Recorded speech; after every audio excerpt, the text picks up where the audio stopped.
Quelle est la situation actuelle concernant l'emploi des seniors? La question de l'emploi des seniors est un enjeu majeur de la négociation Pacte de la vie au travail. La France accuse en effet un retard avec un taux d'emploi des seniors faible et largement inférieur à celui de nos voisins européens. En 2021, près d'un senior sur 6 n'est ni en emploi ni en retraite, une situation qui s'aggrave au fil des reports de l'âge légal de départ en retraite. Les seniors subissent des représentations négatives liées à l'âge. Ils ont un accès limité aux formations. Parfois, des conditions difficiles rendent leur travail sur le long terme insoutenable. Il y a un enjeu de reconnaissance de leurs compétences et de leur expérience, et un enjeu de qualité de vie au travail.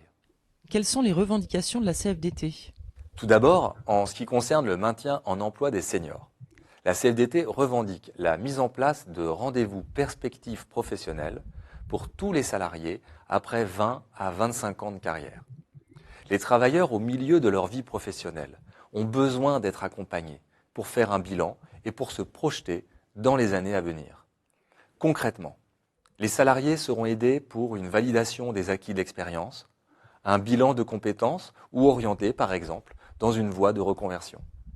La CFDT propose aux seniors qui choisissent un temps partiel en fin de carrière de le rendre plus attractif en réduisant ses effets sur leur rémunération et leur droit à la retraite.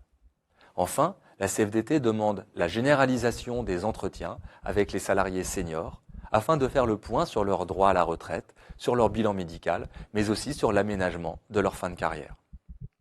Pour ce qui est des seniors au chômage, la CFDT revendique un accompagnement renforcé et spécifique dès l'inscription à France Travail. Quels sont les leviers pour agir? Pour être concret et s'adapter aux réalités de chaque entreprise, la CFDT revendique l'obligation de négocier un plan senior. Et il faut des contraintes. Les entreprises qui ne joueraient pas le jeu devraient être sanctionnées. Des plans seniors doivent être négociés dans les secteurs professionnels pour les salariés des petites entreprises.